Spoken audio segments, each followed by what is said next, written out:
The first thing they notice is the smell. Not the ocean, not the salt. The smell of a human body breaking down under the sun. It hangs thick in the air of the lifeboat. Sweat turned sour, skin blistering under relentless heat, and the metallic trace of blood where salt has opened cracks in lips and skin. The boy is barely moving. 17-year-old Richard Parker lies slumped against the side of the boat, eyes half open, unfocused. His tongue is swollen, stuck to the roof of his mouth. Hours earlier, delirious with thirst, he made the one mistake sailors fear most. He drank seawater. Now his body is shutting down. His stomach convulses. His breathing becomes shallow, uneven. Across from him, Captain Tom Dudley watches in silence. His hands tremble, not from fear, but from starvation. 20 days without real food changes the mind. At first, the body burns stored energy, then fat, then muscle. Eventually, thought itself begins to slow. Morality becomes unclear. The lifeboat rocks gently in the endless Atlantic. No land, no ships, no sign of rescue. Just 4 men drifting on a wooden shell. 3 still strong enough to sit upright. 1 already dying. Dudley glances at the others.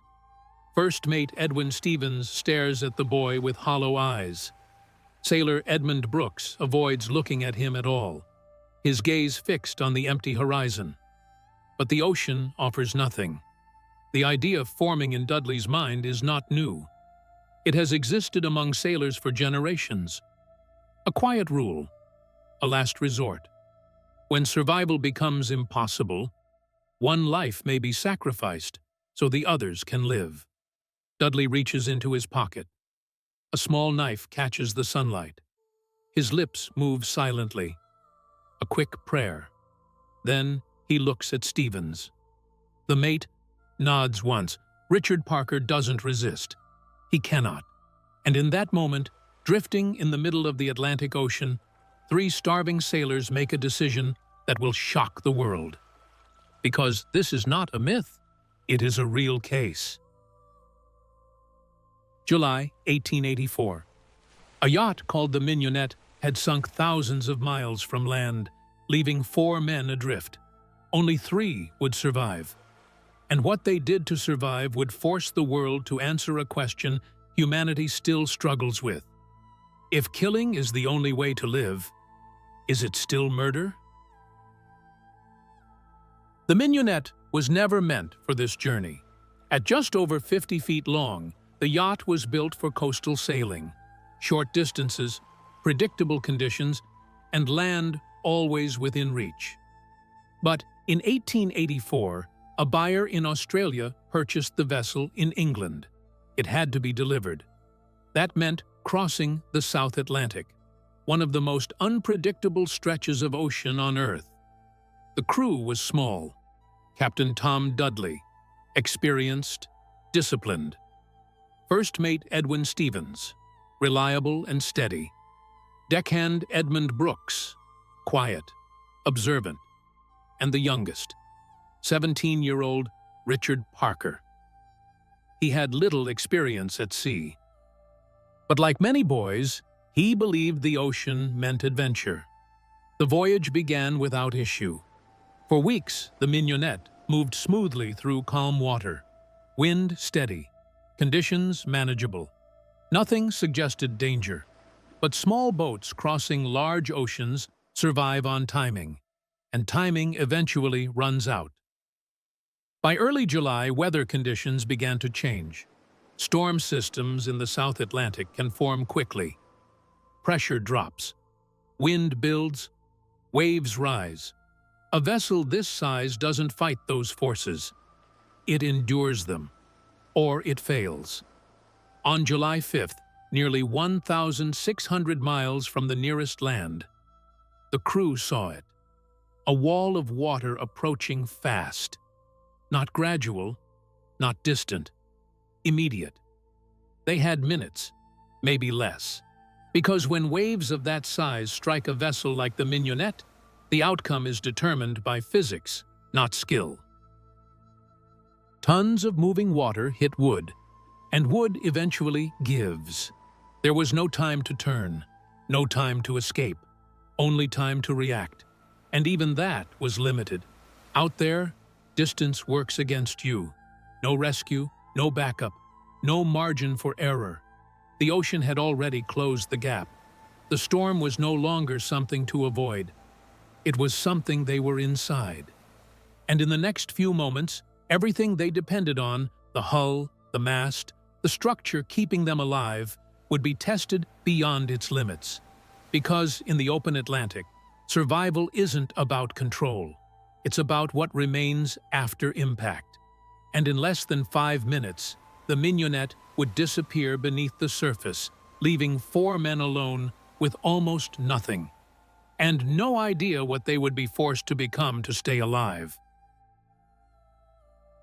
The ocean doesn't announce the impact with a wave. It announces it with pressure. A deep, invisible force lifts the Mignonette beneath their feet, then drops it sideways. The deck shifts violently. Balance disappears. The air fills with salt and something sharper. Fear. The first crack comes slowly. Not a snap. A stretching sound. Wood fibers pulling apart under stress. The mast shudders. Rigging tightens, vibrating like strained wire. Then the wave arrives. Not a crest. A wall. It hits the hull with a force that feels like collision. Not water. The impact throws them across the deck. Richard Parker slides, slamming into the rail. Pain flashes instantly. His hands scramble for grip. But everything is wet. Everything is moving. Stevens reaches for him. Misses. The boat separates them like they weigh nothing. Then the second wave hits. Harder. It doesn't strike. It climbs aboard. Water floods the deck with crushing force, filling mouths, eyes, lungs. Salt burns instantly. Breathing becomes impossible. The vessel rolls again. Farther. Harder. Orientation disappears. Up and down no longer exist. A metal fitting tears loose and flies past them, smashing into wood with explosive force. Then comes the sound that matters most. The hull, breaking, not leaking, opening. A seam splits. Water punches through in a solid jet, driven by the weight of the ocean itself. The boat begins filling from the inside. The smell changes. Wet wood, salt, then something foul. Stagnant water from deep inside the hull, mixed with fuel, slippery, unstable. The deck becomes impossible to stand on. Dudley moves first. Instinct. He goes for the lifeboat. The others follow. Hands numb, movements slow. Every second stretched thin. The boat drops again. A vertical fall. Bodies slam into structure. Pain becomes constant, but irrelevant, because time is gone.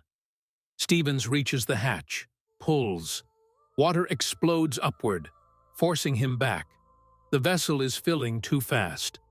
The mast gives one final sound, a sharp break. Then it collapses. Rigging lashes across the deck, uncontrolled.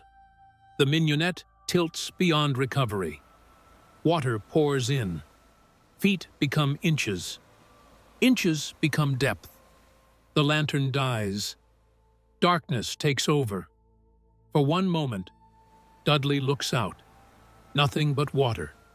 No ships. No land. Only distance. Then the deck shifts again. The boat begins to sink. The world tilts toward the sea. Gravity changes. Everything slides. And in the final seconds before they are thrown into the Atlantic, there is only one truth left. The ocean has already decided. Morning arrives without mercy. The storm is gone. The Mignonette is gone. All that remains is a 13-foot lifeboat drifting in open ocean. 4 men. Almost nothing else. 2 tins of preserved turnips. No sail, no navigation tools, no fresh water. At first, adrenaline carries them. The body runs on stored energy. Hunger is present, but manageable. They open 1 tin, divide it carefully. Each man takes a small portion. Chews slowly, not to enjoy it, but to delay swallowing, because saliva is becoming precious. Thirst begins immediately. By the 3rd day, dehydration sets in. Lips crack. Tongues swell. Breathing feels thick. Every swallow dries the mouth further. They watch the sky constantly, waiting for rain. Clouds pass. Nothing falls. Time stretches. The ocean gives nothing.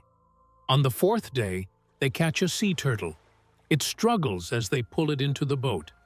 They kill it quickly. Then they drink its blood. Warm, metallic, not water, but enough to keep them going. They eat the flesh raw, tough, unpleasant. But survival doesn't care about comfort. For a few hours, their bodies stabilize. Then decline resumes. By the end of the 1st week, starvation begins. Fat disappears. Muscle follows. Faces hollow. Skin tightens. Salt sores form where wet skin meets sun. The heat becomes constant. They rig pieces of cloth for shade. Crude. Unstable, but necessary, because the sun is now another enemy. Silence becomes worse than hunger. Talking wastes moisture. So they stop, each man alone in the same space, thinking the same thoughts, calculating the same outcome. Hallucinations begin, shapes on the horizon, voices that aren't there. Richard Parker begins speaking to people no one else can see. Then comes the mistake. He drinks seawater. At first, relief, then collapse. His body rejects it violently. Cramps, delirium. His condition worsens rapidly. By the 2nd week, he is no longer functional, just lying there. Weak, fading. The others watch, understanding something they don't want to say. Tradition exists. A rule from the sea. When survival becomes impossible, one life may be taken to save the others. No one suggests it directly. They don't need to. The idea is already there. By the 19th day, Parker is barely conscious. His breathing shallow. His body close to shutting down. The others sit in silence, looking, not speaking. Because the decision is no longer theoretical. It is immediate. It is real. And once it happens, nothing can undo it.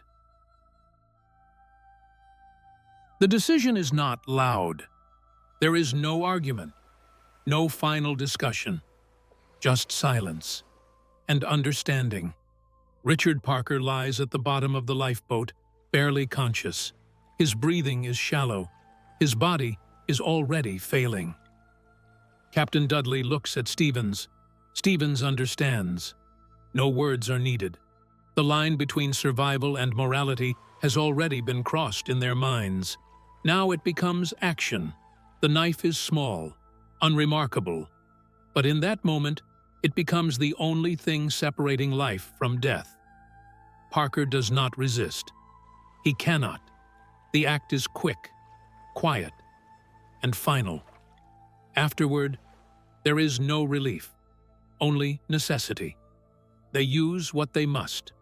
Small portions, carefully rationed, enough to keep the body functioning. Barely. Days pass. 4 more. The lifeboat continues drifting. The ocean remains unchanged, endless, indifferent. Then something appears. A ship, distant at first, uncertain but real. The German vessel Moctezuma approaches. Rescue comes without warning.